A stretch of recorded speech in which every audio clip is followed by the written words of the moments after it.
You know, we hear about revolutions all the time, but the biggest one might be happening right now, in your pocket.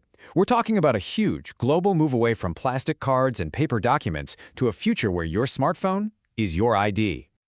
Seriously, think about your wallet for a second. That thing stuffed with your driver's license, your insurance cards, all that plastic. Doesn't it feel a little old school? Kind of like a relic from another time? Well, it turns out governments all over the world are starting to think so too. So let's break it down. The problem with our old physical cards is pretty obvious, right? They're super easy to lose, to steal, or to fake. And whenever you show your license to prove you're old enough to buy a drink, you're not just showing your age, you're showing your home address, your exact birth date, everything. Digital IDs flip that script entirely. They're locked down on your phone, they're verifiable with math, and, here's the real magic trick, they let you share only the one tiny piece of information that's actually needed. And if you want to see just how massive this trend really is, you have to look at India. Their system, called AADHAR, isn't some tiny experiment. It's the blueprint that the rest of the world is watching, and it's already a part of daily life for over 1 billion people. Yeah, just let that number sink in.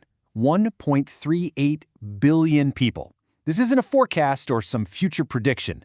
This is the reality on the ground, right now, at a scale that's just mind-boggling. We're talking about more than 99.9% of all adults in India. So what is AADHAR exactly? Well, at its core, it's a unique 12-digit number that's tied directly to your biometrics, your fingerprints, and your iris scan. And it was created to solve a huge problem, financial inclusion. By giving every single person a verifiable identity, it brought hundreds of millions of people into the formal banking system for the very first time. And this is where you see its real power. In India, AADHAR isn't just something that's nice to have. It is essential for modern life. It's the key you need to open a bank account, to get a SIM card for your phone, to file your taxes, or to get government benefits. It has literally become the foundational plumbing for the entire digital economy. Okay, so that's India's model. Now let's hop over to Europe, because they're taking a different but just as ambitious path.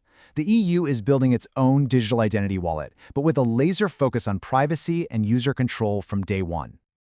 And again, don't think this is some far-off fantasy. The law is already on the books. By the end of 2026, every single EU nation is required to offer a digital wallet. And by 2027, major companies like banks and telcos must accept it. The train has already left the station. What's so interesting here is the whole philosophy. A huge principle is that it must work across borders. That means your digital ID from Spain has to be accepted in Germany, seamlessly. It creates one big unified digital space, but it's all built on that core idea that the user is always in control, and that security is baked in from the very beginning. Now, India and the EU are definitely the titans here, but this shift is happening everywhere. So let's do a quick lightning round of a few other real-world examples that show just how fast this is all moving.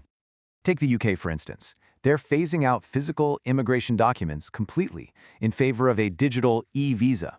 This is a perfect example of how this change fundamentally breaks the old way of doing things. An employer or a landlord can't just glance at a plastic card anymore.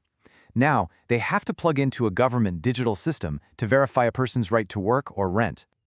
Or how about Brazil? Their Gov.br platform has unified digital identity for more than 140 million people. It gives them one secure key to unlock thousands of different government services.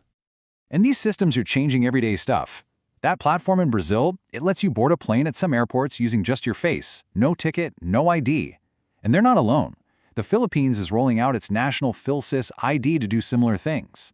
All over the globe, these digital IDs are being used for everything from opening a bank account in minutes to carrying your driver's license right on your phone. So this is the really crucial point here. The entire concept of proving who you are is being fundamentally rewired. The old methods are quickly becoming obsolete, and honestly, any business that's still relying on them is going to be left behind. I mean, just look at this comparison. The old way was a human eyeball looking at a piece of plastic. The new way is a secure digital request, an API call sent straight to the government. The tool isn't a card, it's an app. This isn't just a simple upgrade, it's a completely new way of operating. For any business that needs to check an ID, the old method is broken. The new way demands a direct, digital integration with these government systems. Of course, this brave new world comes with new risks. We have to talk about things like cloning biometric data or the dangers of putting so much information in one place. But for every new risk, new safeguards are being designed. Think of India's virtual ID, which masks your real number, or the EU's entire model, which is built from the ground up around user-controlled wallets to keep you in charge. Which all leads us to the big question about this future that's literally in our pockets. It's a constant balancing act, isn't it? A trade-off between incredible convenience and the fundamental need for personal control. So what's the big sales pitch? Well, the promised benefits are huge. At the top of the list is just sheer convenience. Then you have enhanced security. For businesses and governments, it promises massive economic efficiency. But maybe the most powerful promise of all is digital empowerment for millions of people who've been locked out of the system until now. And the people building these systems insist the goal is to put you in the driver's seat. Here's a quote from an official at Serpro, Brazil's IT agency. They make it a point to say that even in their system, the design is meant to give citizens real, tangible control over who gets to see their data. And that leaves us right here. When your identity is no longer a card in your wallet, but an app on your phone, who holds the ultimate key? Is it you? Is it the government that issued the ID? Or is it the company that made the device in your hand?